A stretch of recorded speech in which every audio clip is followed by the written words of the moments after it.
Bienvenue sur Que des solutions, le podcast où deux filles, Claudine et Marilyn, proposent des trucs, des outils, des astuces, des expériences, bref, des solutions pour t'aider à sortir le chaos de tes journées.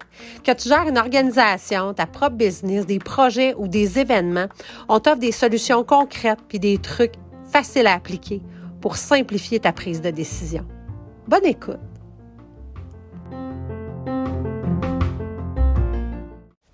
Hey, salut! Cette semaine, on voulait te partager un outil que l'on utilise très souvent et qui a vraiment, encore une fois, on le dit souvent, mais qui a transformé notre façon de travailler nos projets, de travailler l'issue de nos projets. Puis c'est le scénario de réussite. En fait, cette idée-là, le concept du scénario de réussite nous a été présenté la première fois lors de notre certification en Event Design. C'est la certification qu'on est allé chercher en 2020, en pleine pandémie, avec les gens avec Ruud Janssen et Roel Friesen. Les gens du Event Design Collective, une formation qu'on a fait avec un paquet de gens de partout sur la planète, en ligne, en hybride, parce que on avait plein de moments quand même analogues, mais beaucoup de digital. Donc, le design thinking, en fait, le event design, qui est issu du design thinking, dont tu nous entends souvent parler, donc un processus d'innovation qui passe par l'empathie, donc qui vise d'abord à se connecter sur les besoins des gens, sur leurs aspirations, avant de repenser, donc dans ce cas-là, un événement. Mais le design thinking a été élaboré d'abord en matière de génie civil, en fait, et de design comme de meubles et donc de design de produits et de design d'environnement. Mais donc, le scénario de réussite. En fait, dans le event design, on part de la prémisse que les événements existent pour transformer les gens.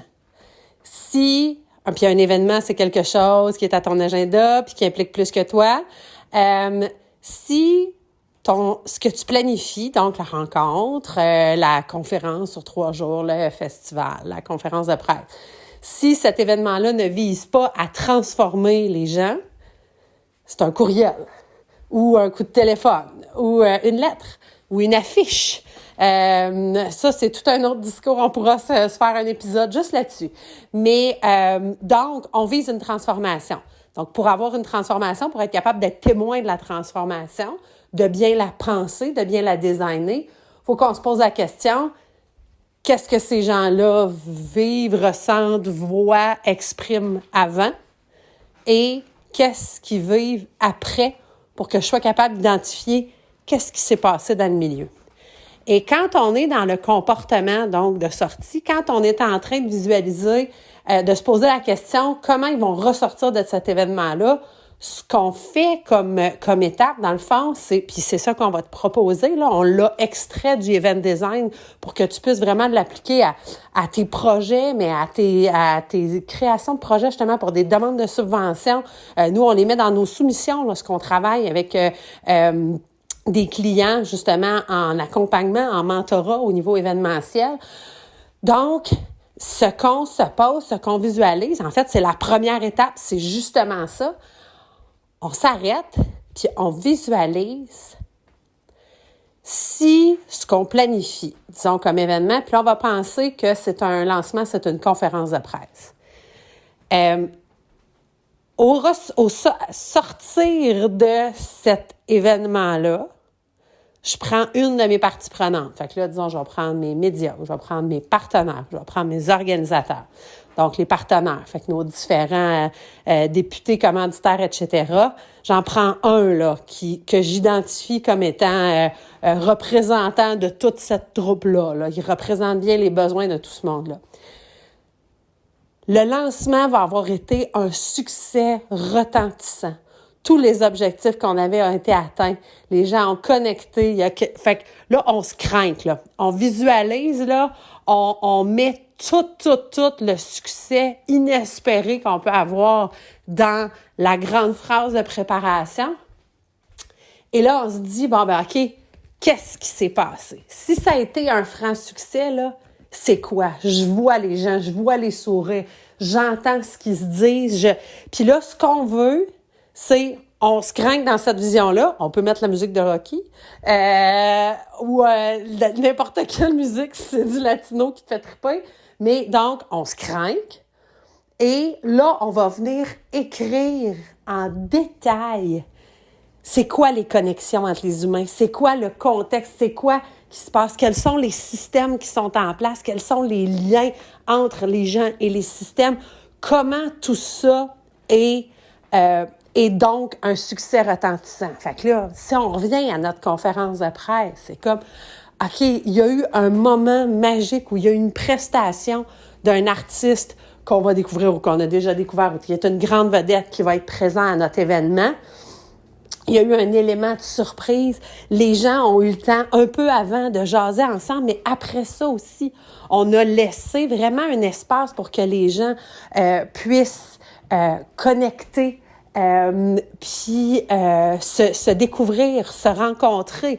On s'est assuré d'avoir des gens du conseil d'administration qui connaissent un peu tout le monde, qui avaient la mission de présenter chacun 5 personnes l'une à l'autre. Donc, vraiment, d'aller faire tisser des liens.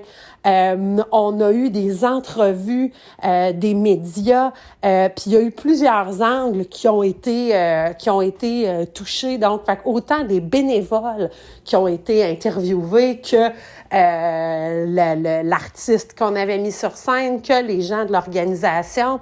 On était bien préparés, fait qu'on a été capable vraiment de booker les entrevues. On avait des séances photos où on n'avait pas juste, les 12 personnes qui étaient sur scène, mais on avait vraiment quelque chose de précis avec des accessoires qui nous ont permis, puis on est sortis dehors, qui nous ont permis vraiment d'avoir quelque chose d'intéressant.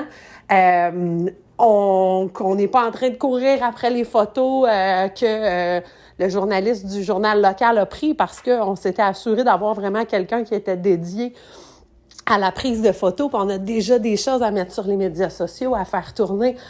On est allé capter des moments très précis, puis il s'est vécu quelque chose, puis on a créé l'engouement. Fait qu'on est un mois avant notre événement, mais il y a quelque chose, il y a une énergie qui est là, puis les gens ont hâte, puis ils ne peuvent plus. Bon. Fait que c'est le genre d'affaires, disons, qu'on créerait. Puis là, le but, tu sais, bien souvent, là, quand on te parle d'introspection, on s'entend que c'est un travail qui se fait tout seul. Quand on parle de design comme ça, de gestion de projet, hésite pas à t'entourer. C'est une des choses qu'on te dit le plus, de savoir s'entourer, de bien s'entourer. Mais n'hésite pas donc à faire cet exercice-là, justement, avec une deuxième personne. Ce qui est le plus pertinent dans ce cas-là, que tu sois seul ou que tu sois à deux, c'est de mettre un timer, d'avoir une contrainte de temps. Un maximum de 20 minutes. Le but, c'est pas de s'étendre puis d'en parler pendant 2 heures parce que là, vous allez partir sur des détails puis vous allez partir dans le comment. Là, ce qu'on veut vraiment, là, la visualisation va nous permettre d'aller chercher le quoi, qu'est-ce qui s'est vécu. Puis, ça nous donne des indices du pourquoi aussi. Donc, parce que là, on est dans, OK, c'est quoi qui s'est passé, puis c'est quoi qui fait que ça résonne, c'est quoi qui fait que ça vient connecter. Puis, tu n'hésites pas, disons, à avoir les valeurs de l'organisation à côté pour voir, OK, comment qu'on a connecté, comment qu'on a personnifié nos valeurs propres. Fait que, tu sais, tu trouves l'inspiration avant ou pendant, puis gros blitz. Fait qu'on écrit, on met des détails, les humains, les contextes, les systèmes. Ça, c'était donc la deuxième étape. Fait que premièrement, on visualisait, donc on se craquait un peu. On avait cette vision-là de « OK, c'est un succès ». Étape 2, on le détaille, on l'écrit. On veut pas que ça fasse plus qu'une page. Il faut que ça soit capable de tenir même, là, je dis une page, puis... tu sais, dans le fond, si on se dit un traitement de texte là, dans du 12 points, là, c'est une demi-page. Faut que ce soit quelque chose qu'on est capable de raconter, une courte histoire. Fait on est capable de pogner le senti, puis tu sais, ce qui est important, l'essence, donc, de pourquoi c'est un succès. La troisième étape, c'est de lâcher prise, puis de prendre conscience qu'il y a un bout de co-création, OK? Autant de la co-création avec les gens qui vont être impliqués, puis là, on peut justement identifier, souligner les gens qui se retrouvent dans ce texte-là, mais aussi la co-création de simplement le temps qui passe. Et tout ce qu'on ne voit pas qui se passe quand même fait juste penser, disons, pour cette conférence de presse-là, la quantité de partenaires qui vont être présents, les individus précisément, disons, du conseil d'administration qui sont là, plus les membres de l'équipe, l'artiste lui-même qui est en train de préparer sa prestation, la personne qui va être là à la sono, les gens qui reçoivent, donc la salle où tu vas être ou la terrasse où tu vas accueillir ce monde-là, le traiteur qui est en train de préparer les petites viennoiseries puis le café que tu vas servir aux médias. Les médias qui sont... Fait que tout ce monde-là ont un avantage à ce que ça se passe bien pour simplement bien se sentir.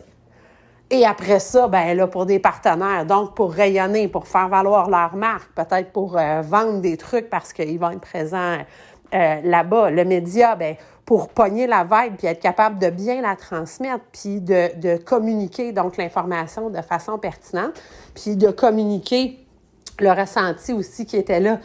Les gens du conseil d'administration, ils ont tous avantage à être présents, à démontrer qu'au-delà de proposer puis d'appuyer des résolutions dans 2-3 CA par année, qui sont là, qui sont impliqués, qui sont présents, que leur implication fait une différence et qui peuvent apporter quelque chose à l'organisation. Fait que la co-création va se faire avec tous les humains qui sont impliqués, puis après ça, avec la petite dose de magie, puis là, on peut la mettre sur une échelle de 1 à 10, là, je te dis à 1, je te dis justement l'énergie, puis tu sais, la petite dose de magie, on craint que ça à 10. Tu sais, c'est l'univers qui conspire, tu sais, c'est l'univers qui conspire à ce que tu lances dans l'univers comme intention te revienne amplifier. Puis, je t'invite, si ce genre de propos-là t'intéresse, à aller écouter sur YouTube, il y a un paquet de formidables vidéos de Esther X qui canalise l'entité Abraham. C'est un groupe d'entités, en fait. Si tu n'as pas du tout touché à ça, le film Le Secret est une belle façon plus populaire de connecter avec ce concept-là de loi de l'abondance. Mais c'est tellement plus grand que juste la loi de l'abondance. Mais donc, ton intention, la vibration que tu envoies, ce que tu fais avec une présence de gratitude, puis c'est amplifié fois 1000. Puis si tu nous écoutes un peu, tu nous as déjà entendu parler de ça, mais tu sais, je sais que tu es capable de connecter à un moment dans ta vie où tu t'es dit, mais voyons donc, entre le moment où je me suis décidée, c'est comme, OK, non, c'est ça. C'est ça que je veux, c'est comme ça. Bien souvent, on s'en rappelle quand c'est des grandes transitions. Mais c'est comme, non, j'ai fini de me sentir de même. À partir de maintenant, moi, c'est ça. Puis ce que je veux, c'est ça, ça, ça. Puis que, zip, ça a marché. Il y avait une intention. Tu es capable de reconnecter avec ça. Tu l'as dans ton passé. C'était pas anecdotique. C'était pas une coïncidence. Mais donc, si ça t'intéresse de craquer ça à 2 ou à 10, il y a un paquet de lectures et d'écoutes que tu peux faire là-dessus. Je te suggère fortement Esther et... je me rappelle plus du nom de son mari, mais les Hicks, H-I-C-K-S. Puis c'est Abraham, en fait. Fait que Esther et Abraham X. Abraham étant l'entité. Puis sinon, Wayne Dyer en parle très bien aussi, D-Y-E-R, Dr. Wayne Dyer, qui a fait, dont tu peux autant trouver des vidéos que des livres. Bref, donc la co-création, je te lâche avec ça, mais donc, tu lâches prise. Une fois que ça existe, puis que tu l'as écrit, puis que tu as monté ton texte, c'est pas à toi à faire chacune des étapes puis à t'assurer que chacune des petites affaires qu'il y a là-dedans va se réaliser. T'as à prendre conscience que c'est une co-création et que tu as un bout à faire là-dedans, bien sûr, mais tu n'as pas tout. Puis tout le succès de ça ne repose pas uniquement sur tes épaules. On te le disait, donc, nous, ce scénario-là, on l'utilise dans nos demandes de subvention quand vient le temps de présenter des projets. Surtout, je pense au ministère de la Communication, des Communications et de la Culture, qui demandent carrément, quand ils font des projets, tu sais, quels seront les avantages, les bénéfices retirés de ce projet. Mais ils te demandent vraiment de venir documenter c'est quoi le succès? C'est quoi qu'est-ce qu'il y a de positif qui va ressortir de ton projet? Mais sinon, si c'est pas directement demandé, dans la description précise, ça permet d'inspirer. Ça devient un texte qui est inspirant parce que on propose une transformation, on propose quelque chose qui nous a amenés plus loin. Et il y a 2 fonctions majeures qu'on s'est rendu compte que ça avait, le scénario de réussite. Premièrement, ça nous aide à contrer la résistance. La fichue résistance, je ne sais pas si tu as déjà lu le livre The War of Art de Steven Pressfield, mais c'est un livre exceptionnel où il démystifie la résistance. En fait, il la personnifie. Il l'anthropomorphise, comme je fais souvent, donc il donne une personnalité carrément à la résistance. Mais qui est l'espèce de force qui naît, un peu comme l'ombre naît de la lumière, la force qui naît en opposition à un changement, à une transformation, à un geste de passer à une étape supérieure, à une étape subséquente. Du moment qu'on vise une transformation, qu'on fait un pas pour sortir de la zone de confort et aller vers quelque chose d'autre, automatiquement, un peu le yin et le yang, donc la résistance arrive.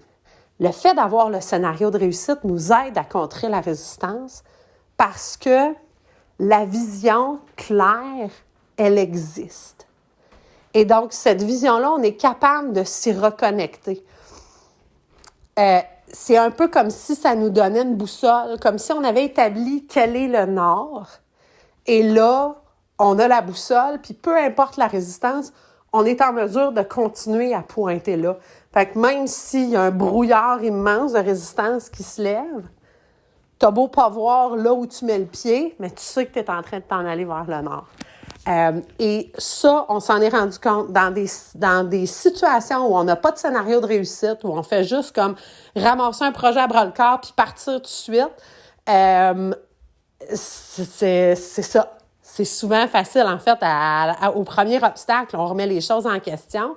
Puis des fois, on va changer complètement de direction en essayant de contourner la résistance, mais finalement, en s'éloignant du but, on fait des beaux grands détours. Donc, ça nous permet de contrer la résistance. L'autre chose, c'est autant au niveau neurologique qu'au niveau énergétique. J'entendais ça l'autre fois, puis j'ai trouvé ça formidable. Je l'entendais au niveau de l'énergie. Puis, dans la même semaine, j'ai entendu une conférence, un neurologue qui parlait justement qui revenait sur ce qu'on parle des fois, donc la facilité, en fait, les connexions, là, tu sais, fait que neurons that fire together, wire together, qu'ils disent, donc la neuroplasticité du cerveau, les neurones qui se connectent, qui fire together, fait dans lesquels l'énergie passe, l'influx nerveux passe, l'électricité carrément, là. C'est comme un circuit électrique, ton cerveau. Donc, les neurones à travers lesquels passe l'électricité connectent ensemble. Puis, à force de passer à la même place, il y a des chemins, des nouveaux chemins qui se créent ou des chemins qui se transforment dans notre cerveau. C'est la neuroplasticité. Et donc, tant au niveau énergétique, tu sais, Reiki, etc., au niveau neuronal, c'est plus facile de retrouver le chemin qu'on a déjà pris. Et donc, si tu as déjà vécu, tu t'es placé exactement, tu as respiré, tu as vu, Tu t'es assis en plein milieu de ce scénario-là de réussite. Tu l'as vécu. C'était quoi? Tu as vu les conversations, les rires. Tu sais, t'es vraiment allé le ressentir. Et c'est là le pouvoir de ta visualisation. C'est là que ça vaut la peine de te plonger dedans. C'est beaucoup plus facile au niveau énergétique et au niveau neuronal de retrouver ça. Fait que tu viens comme de d'aider quelque chose qui est absolument inconscient, subconscient ou supraconscient, je sais pas trop. Mais donc, t'as créé un chemin pour que tout seul, tu sais, tes pensées, les solutions que tu vas trouver, que ça s'en aille vers là. Fait que, tu sais, tant qu'à répéter des mauvaises habitudes, comme répéter des bonnes habitudes. Fait qu'on va se tracer le chemin vers le scénario de réussite. Puis, tu sais, on pense souvent à nos 4 piliers de la réussite. En fait, les 4 piliers des événements, les 4 éléments sans lesquels un événement ne peut pas fonctionner, qui sont l'échéancier, l'organigramme, le budget, puis la vision objectif. Là, à chaque fois, on cherche un peu, mais la vision. Fait que, tu sais, ta mission, tout ce qui est mission, mandat, objectif, donc on met ça dans vision, ben c'est ça. Ton scénario de réussite, dans le fond, c'est un des éléments de ta vision, c'est un des éléments de ce pilier-là. Ultimement, il y a un grand scénario de réussite qui est la vision complète de ce que tu vises dans le projet. Mais il y a les scénarios de réussite, les visions de chacun des petits éléments. Et donc, disons, de cette conférence de presse-là, qui est à l'intérieur d'un immense projet, qui est ton grand événement. Mais donc, l'adoption d'un scénario de réussite, nous, ça a transformé notre façon de planifier, de préparer, puis de réaliser aussi et d'évaluer nos événements, les projets qu'on fait. Et on est donc capable de revenir à ça pendant qu'on le vit, s'assurer qu'on ne perd pas le nord, et d'y revenir par la suite pour vérifier, est-ce que nos indicateurs de succès, est-ce que on est là? Est-ce qu'on est arrivé à côté? Si oui, pourquoi? Est-ce qu'on a même surpassé ce qu'on identifiait comme réussite? Fait qu'on a bien hâte de t'entendre sur la façon dont toi, tu vas implanter ton scénario de réussite. Dans quoi rapidement tu as envie de l'essayer avec ces 3 étapes-là. C'est ça, les garanties de succès qu'on a depuis ce temps-là. Fait que, hey, bonne journée, cher. OK, bye.